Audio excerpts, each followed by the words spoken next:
My friends, this government, we stand behind the building trades. We will always support the hardworking men and women who work in the building trades. And our team, we're here today with Minister Phillips, Minister McNaughton, Minister Lecce, and Minister Tobolo. We're here today because we all believe our veterans and the men and women who currently serve our country. They deserve our absolute respect. They deserve our gratitude, and they deserve our unwavering support. It's why we wear a poppy and we wear it proudly. It's why we take a moment every year at this time to stop, remember, and honor their sacrifice. And it's why we need to go that extra mile to look after those who looked after our country, defending our core freedoms and our way of life. Not just on Remembrance Day, but all year round. Every year, more than 5,000 Canadian soldiers leave active service, and many of them struggle with the transition back to civilian life. Even just getting a job, something that many of us take for granted, it can be challenging for our veterans. And after their many years of service, we know our veterans deserve better. That's why I'm proud to announce today our government is investing over $500,000 to support the Helmets to Hardhats program. This is a program that helps our veterans transition to civilian life and find new careers. To date, this organization has helped over 1,000 veterans find a second career in the construction industry. 40% of those placements were right here in Ontario. It's incredible what they've been able to do, and we want to keep investing in these kind of results. The program evaluates the skills our veterans already have, provides them with on-job training, provides them access to the job bank, and matches veterans with good-paying jobs in the construction sector. And we know construction in Ontario hasn't stopped. In fact, tradespeople and construction workers are in high demand. We need more painters, carpenters, bricklayers, electricians, and construction workers. We need to start training them now so they can get to work and begin contributing to our economic recovery. The skilled trades offer a job for life, good jobs that can support a family and a home. And after years of defending this province and this country, our veterans deserve an opportunity to start their new lives in the right way. Our veterans deserve a chance to access a good-paying career in the skilled trades, and we will need them and all of our skilled trade workers as we continue rebuilding this province. It's why our government in 2020 Ontario budget introduced the Ontario Skilled Trade Strategy. I'll ask Minister Phillips and Minister McNaughton provide more details in a moment, but we're investing millions of dollars to attract more young people to skilled trades, make it more affordable to enter the trades, and encourage more employers to do their part.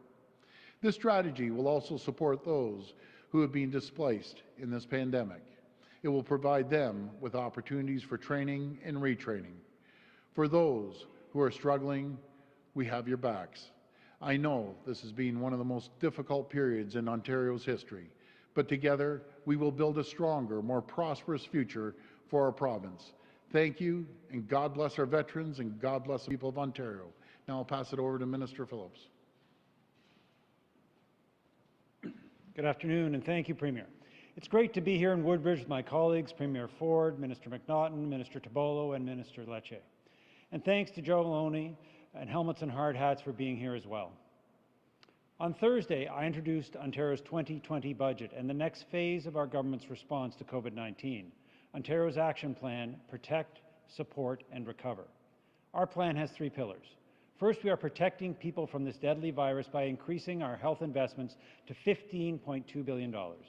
Second, we are building on our earlier relief to provide a total of $13.5 billion in direct support for families, workers, and employers, in addition to $11.3 billion in cash flow support. And third, we're removing barriers to recovery and providing $4.8 billion to protect and create jobs now and in the future. This next phase of Ontario's action plan brings our total COVID-19 response to $45 billion. Recovery is the third pillar of our plan, and today's announcement of more than $500,000 to Helmets to Hardhats is just one example of how we are removing barriers to recovery. From Vimy Ridge to Kandahar, our veterans serve to make Canada the best country in the world. And our government is supporting our Canadian heroes returning to civilian life by helping them find good paying jobs. Now is the time to invest in retraining our workers, especially those most affected by COVID-19, including those in the hospitality and tourism sector. By connecting workers with training they need to find new jobs, we can also ensure the industries that are still facing skilled trade shortages can find the skilled workers they need to grow and start building the foundation for Ontario's long-term economic recovery. That is why our government is investing an additional $180.5 million over 3 years in micro-credentials, employment services, and training programs, including apprenticeships. Through our skilled trade strategy, we will modernize Ontario's skilled trades and apprenticeship system. Taken together, these initiatives will help job seekers, particularly those hardest hit by COVID-19, get the skills they need. This training supports workers and employers alike. It also addresses long-standing gaps in skilled trades, which unaddressed would be a barrier to a strong economic recovery. As we all deal with the day-to-day impacts of COVID-19, it may seem ambitious to talk about recovery. But someday, hopefully soon, COVID-19 will fade. We need to start the work of recovery now. Failing to act today will cost the people of Ontario tomorrow. So we're not waiting to act. We are protecting and helping create jobs now and in the future. And with that, I'll turn it over to my colleague, Minister McNaughton.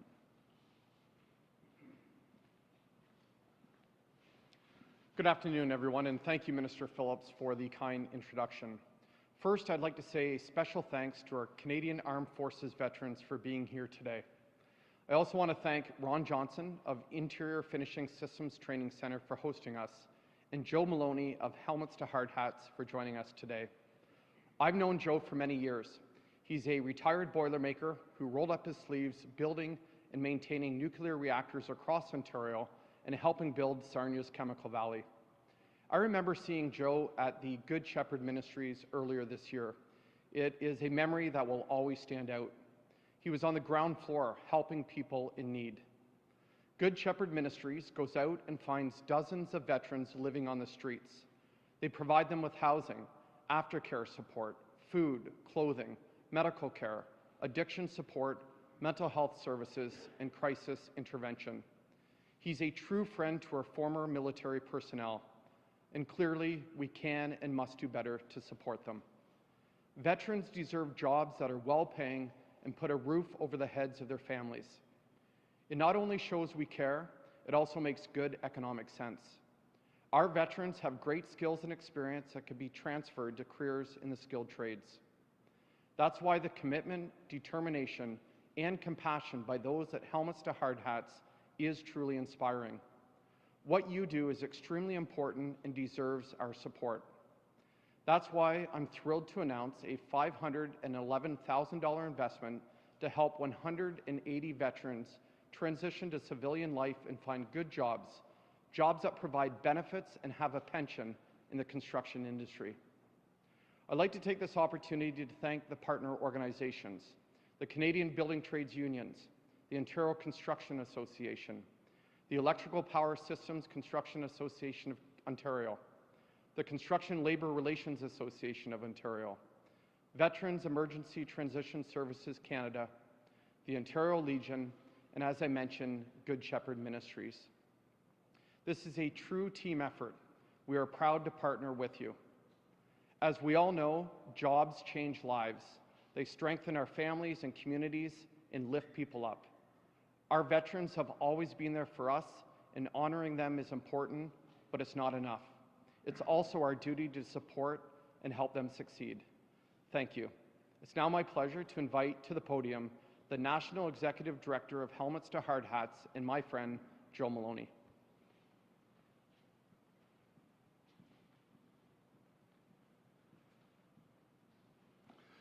Thank you, Minister McNaughton, for that kind introduction.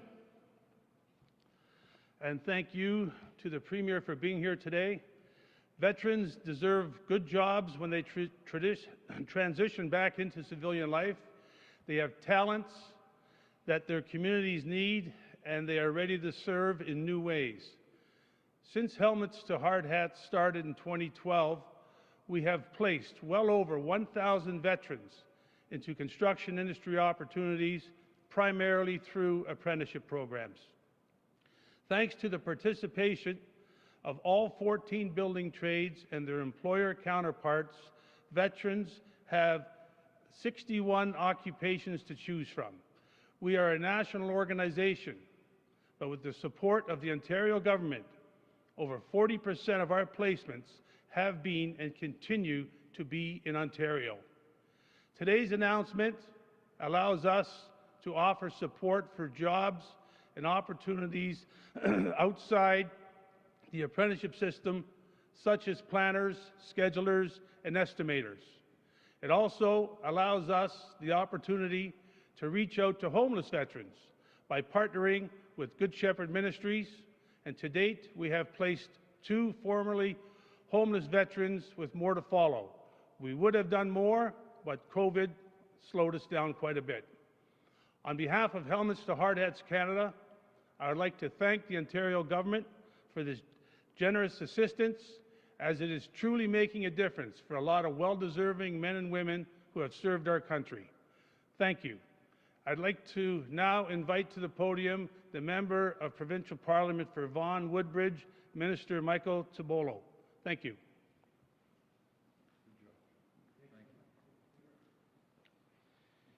Good afternoon, and thank you, Joe. I'd like to begin by thanking Premier Ford, Ministers McNaughton, Lecce, and Phillips for being here in the beautiful riding of Vaughan Woodbridge. And to the team at Interior Finishing Systems Training Centre, thank you for hosting us here at your facility this afternoon. Every year, you do an incredible job preparing hundreds of Ontarians for long, rewarding careers in the skilled trades, and I thank you for that. Today's announcement means so much to me, not only as MPP for Vaughan Woodbridge, but also in my role as the province's first Associate Minister of Mental Health and Addictions. We know all too well the many mental health and addiction challenges faced by our military veterans and reservists upon the return home from active duty and military life. Transitioning from active duty to civilian life is often one of the biggest challenges faced by veterans in our country and our province. Adjusting to new lifestyles and routines, reconnecting with loved ones, and finding stable long-term employment are just some of the many challenges faced by our veterans and reservists upon the return home, especially during these most unprecedented times.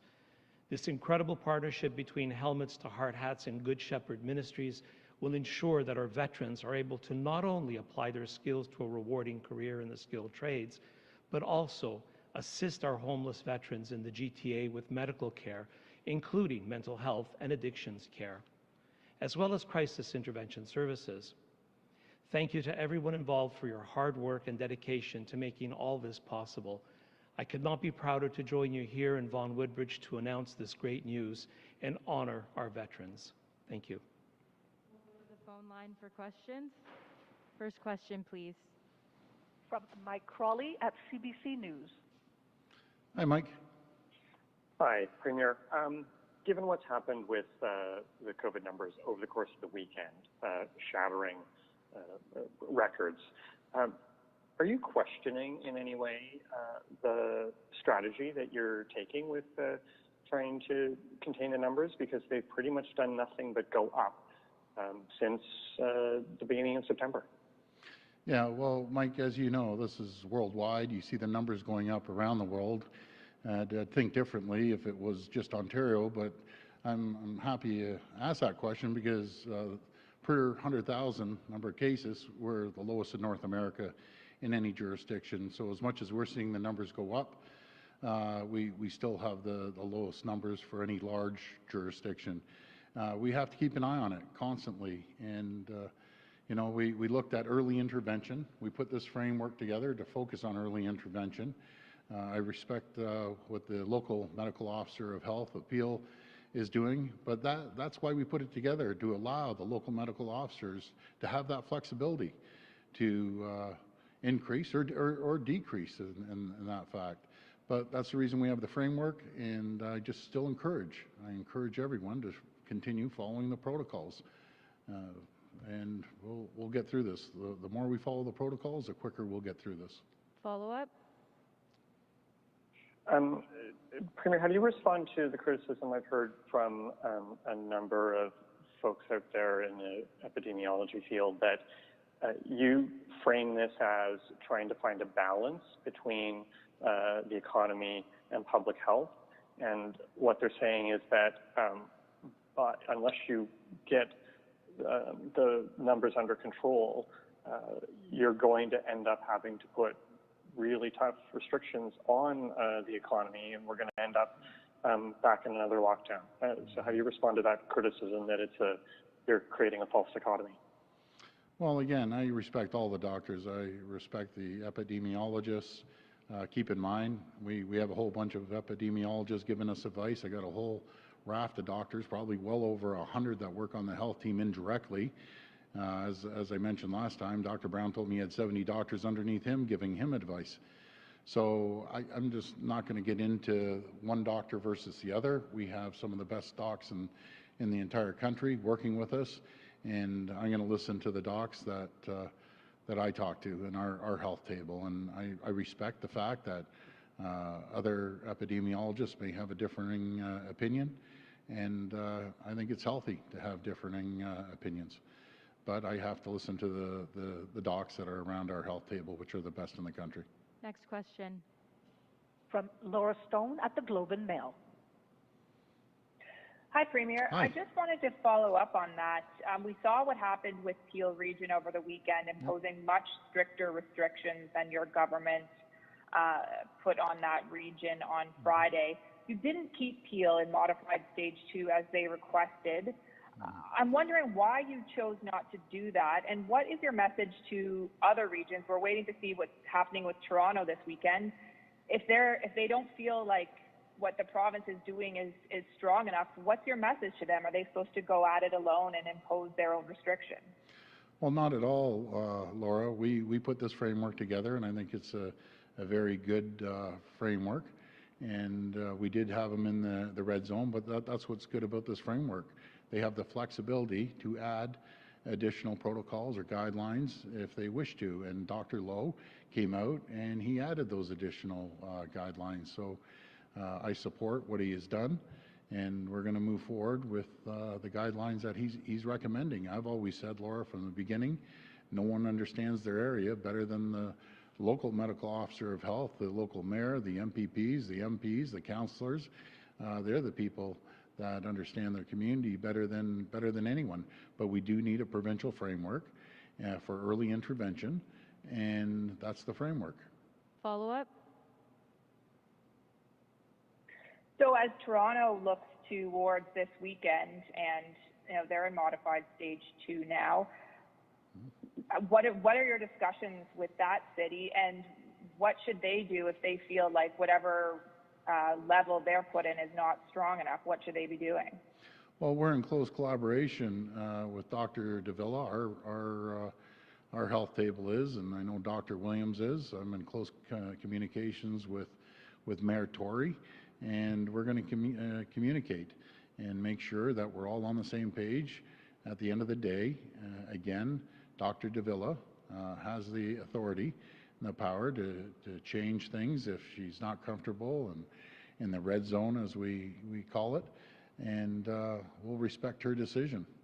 She is the local medical officer of health, and I respect all 34 medical officers of health.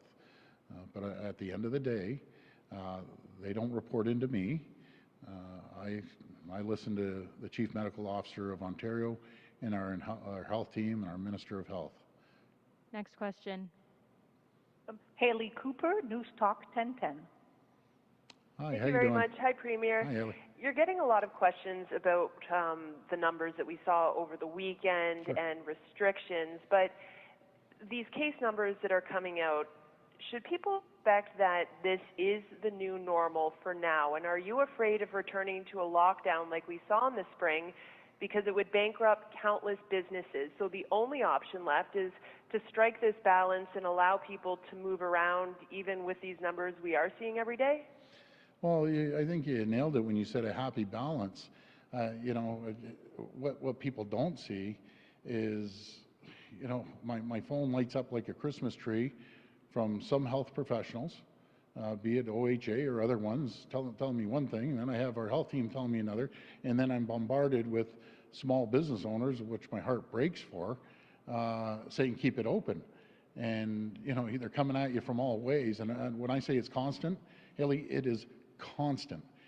And I always go out. I never make a decision ever throughout this whole pandemic with the advice, without the advice of our health team, my Minister of Health, our cabinet, our caucus, and the stakeholders within the industry. So we just, I think it'd be worse disaster if we just shut everything down. I've always said I'm no medical expert, but I'll tell you one thing: you lose your business, you lose your house. Where do you measure mental health? Where do you, I know my minister would be able to tell you about mental health, and how do you measure the increase in addictions? How do you increase the depression? Matter of fact, I'm going to hand it over to my Minister of Mental Health, and he can say what he's been seeing out there throughout this.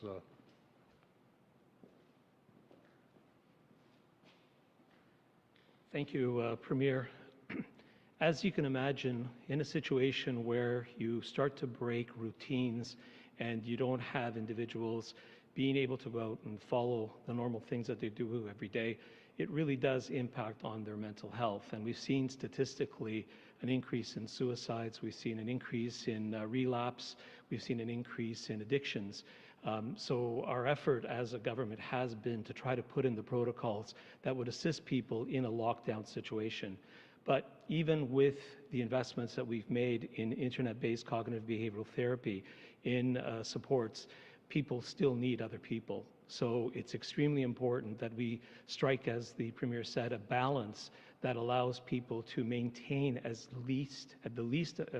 much as possible a routine, and provide them with the supports they need, face-to-face, internet-based. So we're working to ensure with our investments as a government that that plan is put in place and that we're helping as many people as possible with mental health and addiction supports. Follow-up? Thank you. And my follow-up is not COVID related, and I recognize that it's not top priority right now, but for many families it is, especially a family in Vaughan, and it's regarding the Pitbull ban. Now, the reason I'm asking about this is because that family in Vaughan, they had a 4-year-old dog which they claim is a Labrador Retriever American Bulldog mix. And that dog got out this past summer, and Vaughan Animal Services found the dog, picked it up, held it for 100 days just because it resembled a pit bull. And now the dog is being rehomed out of province because Animal Services says that a DNA test has confirmed the dog is a banned breed. Your government was looking to repeal the Pitbull ban, so are you still on track looking to do that, and how quickly can we expect that repeal to happen? Well, you know, I first have to tell you, I'm an animal lover. I love dogs. You're probably talking to the wrong guy here, but I always side with the dog owners. But if it's not full-fledged American Terrier or American Pit Bull, it's half and half, you were saying, crossbreed. Well, I'd have to look into that to get that answer. But, you know, I'll tell you, animals become part of your family. And you can have an animal, be it a dog or a cat or other animals, and they become part of your family. Do you have a second? I'm going to tell you a story. I'll make this real quick. I had a call. It was the night of the election, actually, the U.S. election. It was about 5:45. And I get a call from a constituent, absolutely in tears, crying her eyes out, saying that, you know, my dog is dying, but there's no animal hospital that will euthanize the dog and me stand beside it. I hopped in my car, I drove up to the Etobicoke Animal Clinic at 5:45, went around the corner, someone walked out, and they looked at me like, what's the Premier doing here? And I said, you got to help me. You got to help me get these, help these people. And I got to give a shout out to the Etobicoke Veterinarian Clinic off Kipling. You guys are champions. This is about going above and beyond. And I contacted the woman back and said, yes, they're going to wait for you. And then they were able to euthanize her dog. And I'll do anything for animal lovers and animals. And that's just one quick story of how everyone's pitching in, veterinarians. And thank you, all the veterinarians out there. You're doing a great job because animals are part of the family. and it's heartbreaking when you lose one of your pets. Last question. From Robert Benzie at Toronto Star. Hi, Hi, Robert. Premier. I wanted to ask you about the U.S. election, Sure. not about the dog, but about you were quite outspoken about Donald Trump when he was president. I guess he's still technically president until January 20th. And you know, the PPE embargo and the problems on aluminum tariffs and so on. I'm just wondering, I know you've tweeted about the campaign and the result on Sunday, I guess you tweeted. Can you expand on your thoughts on that election result? Is it going to be good for Canada to have Joe Biden as the president? Well, you know something, first of all, I want to congratulate President-elect Biden, and I look forward to working with anyone who has the best interests of Canadians and Ontarians at heart. I think I proved to every Canadian, the world, that if someone comes after our country, someone comes after our province, I'm going to go at them like a lion. I don't care if they're Republican, Democrat, I don't care about their political stripe. And what I want is a mutually rewarding relationship between ourselves and the U.S. Spent a number of years down there. Full disclosure, I love the people in the U.S. We're very fortunate to have a great country beside us. And I just want the people of Canada and Ontario to get the same respect from American leadership that we give. And let's not forget, you know, when they needed help in 9/11, we sent our men and women over to Afghanistan. When they needed to land planes at 9/11 in Gander, Newfoundland, we opened our arms up. We fought shoulder to shoulder with them in more wars than probably any country. And when they needed our help, we're always there. So it was a real slap in the face when President Trump cut us off the PPEs. And again, I don't care if you're Republican, if you're Democrat. We expect a good relationship and really focus on the economics. We are the United States. Ontario alone is the United States' third largest trading partner in the world. And we need to be treated like the third largest trading partner in the world. I don't expect any tariffs, any aluminum tariffs and anything else. Let's work together, and it's going to be beneficial for both sides of the border. Canadians buy more goods. We're their #1 customer. We buy more goods than the UK, Japan, and China combined off the United States. We're an economic powerhouse. So folks sitting at home, let's never take a backseat to anyone, including the United States, as much as I love them. We're #1. We're an economic powerhouse. There's nothing we can't produce here in Ontario. Nothing at all. We have the brightest and best people anywhere in the world. And just get ready, because once we get through this economy is going to be on fire like no tomorrow. Follow up? And Premier, in that vein, do you have any update on the U.S. border? I mean, I know you and Justin Trudeau have been simpatico on this, on keeping the border shut. Do you have any news to share on that? Is it still on schedule to remain closed for the foreseeable future? Robert, I haven't had a conversation in the last couple of weeks about the border with the federal government, either the Deputy Prime Minister or the Prime Minister. What I want to do, I want to start getting people tested as they're coming off. Rather than isolating for 14 days, let's get them tested immediately when they come off the plane, and test them again 5 or 6 days later, and that will reduce the isolation. But I need the federal government's help on this. And if they don't want to do it, then we'll go it alone, even though it's not our jurisdiction, the airports, it's the federal government. But we will put people in the two largest airports in Toronto and Ottawa, and I know there's many other border crossings that the vehicles go across, but if it's better than not having anyone at the airports. So I really would like their support, and I want to action this as soon as possible. Thanks, everyone. Okay, thank you so much, everyone.